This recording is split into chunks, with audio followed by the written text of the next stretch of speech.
En el nombre del Padre, del Hijo y del Espíritu Santo. Amén. Ave María Purísima, sin pecado concebida. Estimados hermanos, estamos en este Jueves Santo en la misa del recuerdo de la cena, la misa de la última cena. Y en esta misa es una de las misas más importantes del año, porque es justamente el día de la institución de la misa, es el día que Jesucristo delante de sus apóstoles dijo la primera misa, y en ese momento Él instituyó dos sacramentos, el sacramento de la Eucaristía, la Santa Misa, y el sacramento del sacerdocio. En ese momento, justo antes de que iba a ser crucificado, en ese momento que Él sabía que se iba a separar de sus apóstoles y que Él sabía todo lo que iba a pasar después, tanto su pasión como la huida de los apóstoles, las negaciones de los apóstoles, las dudas de los apóstoles y la traición de uno de ellos, y esas dudas que tuvieron, como por ejemplo el apóstol Santo Tomás sobre su resurrección. Entonces nuestro Señor en este momento tan importante da a ellos los regalos más apreciados que tenemos nosotros y que nos mantienen en vida en este valle de lágrimas, que nos guían a lo largo de nuestra vida, que es lo que nos da más fuerza, que es lo que nos ayuda, nos consuela más a lo largo de nuestra vida, pues el hecho de poder recibir los sacramentos, de ir a la misa, de comulgar, también de confesarnos, porque el sacerdocio, Jesús lo hizo ahí para que los fieles y todos pudiéramos confesarnos. Entonces es un momento importante la confesión, porque es como rehacer nuestra alma, y la Santa Comunión es como darle vida cada vez más, especialmente más porque se recibe al autor de la vida, que es Jesucristo. Entonces esas son pruebas de amor, no son palabras, no son bellos discursos, son realidades en las cuales nuestro Señor nos ha querido dejar la prueba de su amor. Y la Iglesia a través de los siglos ha tenido muchas luchas, muchos combates, muchas dificultades. ¿Qué es lo que ha dado la fuerza a los mártires? ¿Qué es lo que ha dado la sabiduría a los confesores? ¿Qué es lo que ha dado todas las virtudes a los buenos cristianos a lo largo de 2000 años?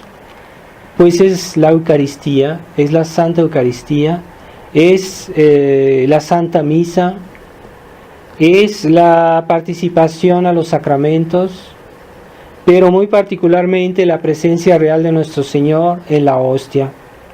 Esa presencia real es una gran consolación, que nuestro Señor esté aquí no solo durante la misa, sino todos los días de la semana, todos los días del año.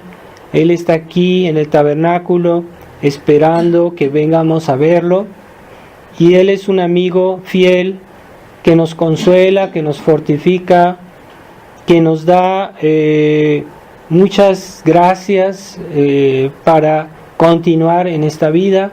Por eso es una mala costumbre que muchos cristianos se acostumbran solo a ir a misa, a comulgar rápidamente y después casi salir de la misa con prisa, como que si estuvieran mal en el lugar del santuario de la iglesia, y quieren que la misa se acabe rápido, y quieren irse pronto porque tienen mil cosas a hacer. Eso muestra falta de fe, falta de caridad, y falta de agradecimiento a la presencia real, no nos limitemos a venir a saludar a Jesús en la misa.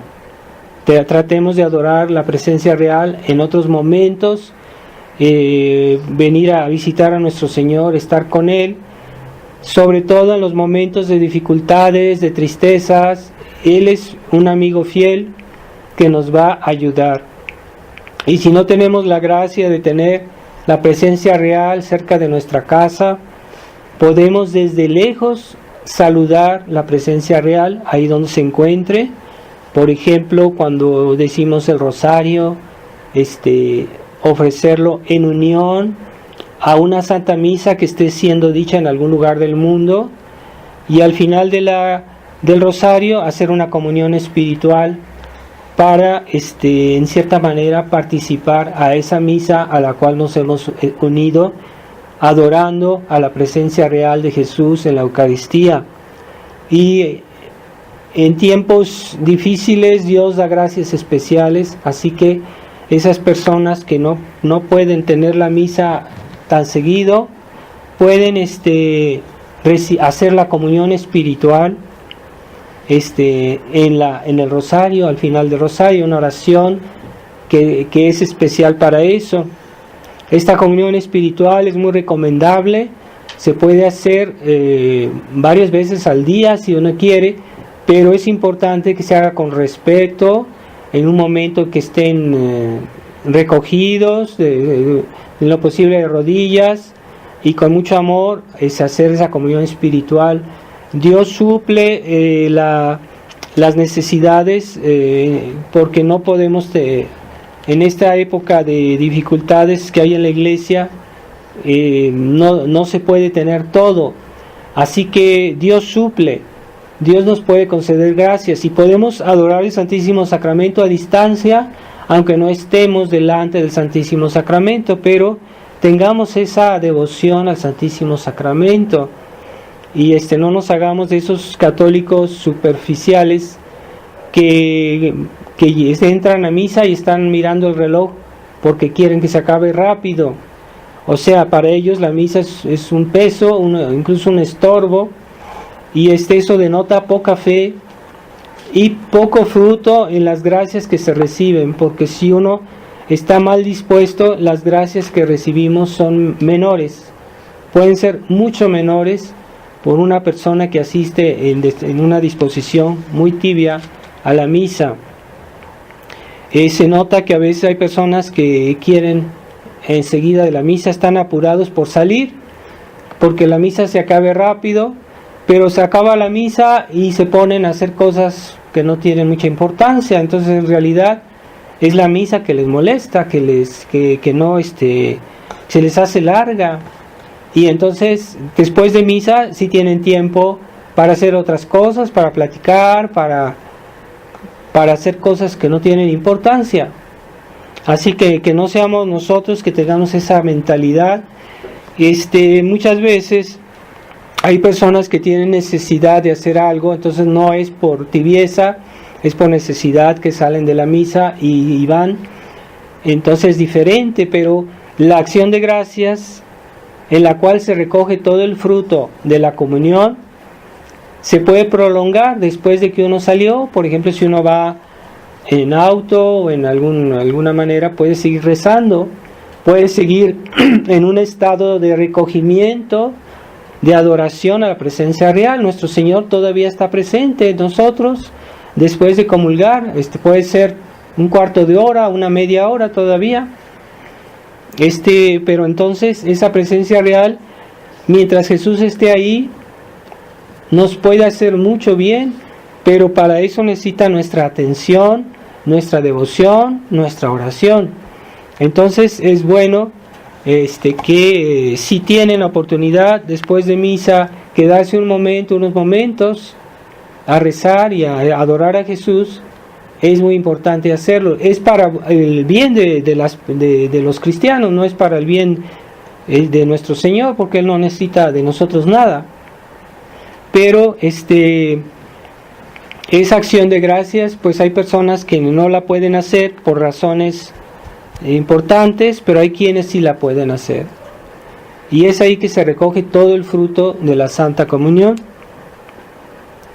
Y en este día, pues es el día en que Jesús mostró más su amor a sus discípulos, porque era justo antes de su muerte. Así que cuando hay una persona que va a morir y que llama a sus hijos y que se quiere despedir de ellos, pues les habla de lo más importante, de las cosas que más quiere, de las cosas que más desea. Y así nuestro Señor en esta última cena, pues el relato que está aquí en el Evangelio no está completo. Si ustedes van al Evangelio y leen todo el relato, todo lo que dijo nuestro Señor, pues son varias páginas. Es recomendable leerlo con calma, ese relato de la última cena, porque dice tantas y tantas cosas nuestro Señor, pero les da lo más importante también, ¿verdad? Y eso más importante pues es la Santa Misa, la Eucaristía, el sacerdocio, que es hoy el sacerdocio está en crisis, una crisis tremenda, porque se ha cambiado la misa.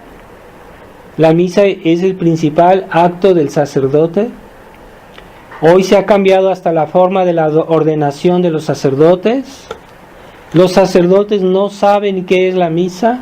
Los sacerdotes ya no saben qué es ser sacerdote, porque esta crisis de la Iglesia ha puesto todo en duda.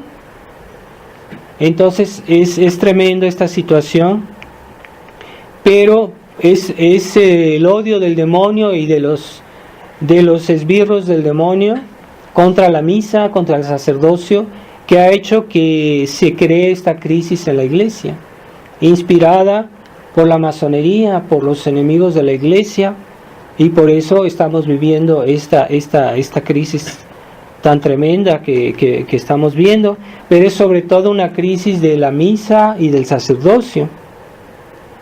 Y también el demonio hace que todos sus servidores combatan no solo la misa, sino también a los sacerdotes, y que traten de desprestigiar a los sacerdotes, como diciendo, todos los sacerdotes son así, todos los sacerdotes tienen estos defectos. No es así, porque los apóstoles casi todos eran fieles, simplemente Judas fue el traidor. Pero a lo largo de la historia, generalmente los sacerdotes pues eran fieles. Así que vivimos una época especial en la que los Judas se han multiplicado, y hay muchísimos Judas hoy, desgraciadamente.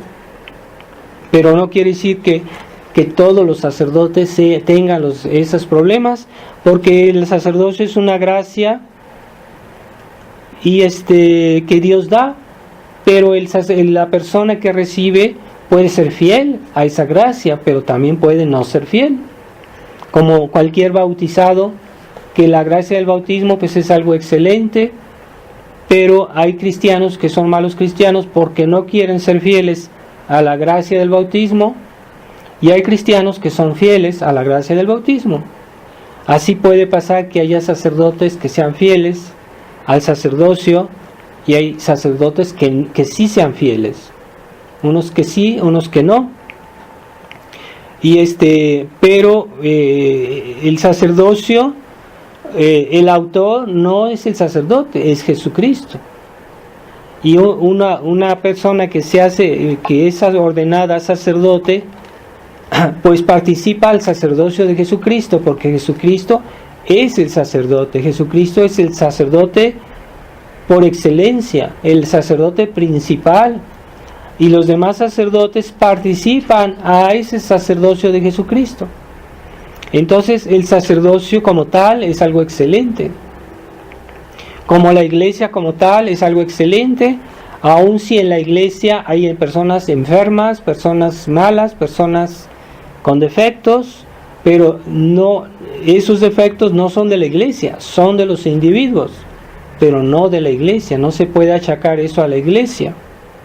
Así como Papa Francisco siempre está pidiendo perdón de lo que los hombres de iglesia han podido hacer, que generalmente eso que pide perdón es falso, es generalmente falso. Pero si fuera cierto en algo, aún así no se puede decir que es la iglesia que hizo eso. Así que la iglesia no debe pedir perdón nunca. Los individuos sí, ¿verdad? Un Judas debería haber pedido perdón, pero no es la culpa de Jesucristo que Judas haya sido Judas. No es culpa de la iglesia. Así que cuando se dice que la iglesia debe pedir perdón, es una ofensa a Dios, es una blasfemia decir eso, porque la iglesia es santa. La iglesia, como decimos en el credo, es una, santa, católica y apostólica, es de fe. La iglesia no puede cometer errores, la iglesia no puede pecar, la iglesia no, por lo mismo no debe pedir perdón. Y cuando se pide perdón es tal individuo que fue infiel a las gracias de su sacerdocio, por ejemplo, o a tal cristiano que fue infiel a sus gracias del bautismo, por ejemplo. En ese caso, él como persona debe pedir perdón, si es necesario, si es oportuno. Pero la iglesia la quieren desprestigiar y desprestigian el sacerdocio de Jesucristo, desprestigian la iglesia santa. Entonces, si la iglesia pide perdón, no es santa. La iglesia es una institución humana que puede ser mala. Entonces la iglesia no puede pedir perdón, pero se pide perdón tal vez por los pecados de tal persona o tal individuo, puede pasar. Pero se exagera mucho eso con cosas que incluso no sucedieron, que son falsas, completamente falsas. Y también en este día nuestro Señor nos enseñó la caridad, porque lavó los pies a sus apóstoles, esa caridad, pero hay que entender que esa caridad viene del amor a nuestro Señor. Primero la Eucaristía, primero el sacerdocio, y ya que tenemos la gracia de Dios, la virtud de caridad, ya podemos realmente ser buenos con nuestro prójimo, porque nos inspiramos en el amor de Dios. Entonces sí es muy importante que tengamos claro en nuestra mente que el amor al prójimo, para que sea caridad, debe estar inspirado en el amor de Dios, en la fe en Dios, en la esperanza en Dios. Si no, se vuelve sentimentalismo, se vuelve humanismo, se vuelve una especie de filantropía tonta y que no es bendecida de Dios. Así que no nos hagamos falsas ideas de lo que es la caridad. Primero debemos estar unidos a Dios por la gracia, por la Santa Misa, por la Eucaristía, y entonces ya podremos más fácilmente practicar la caridad.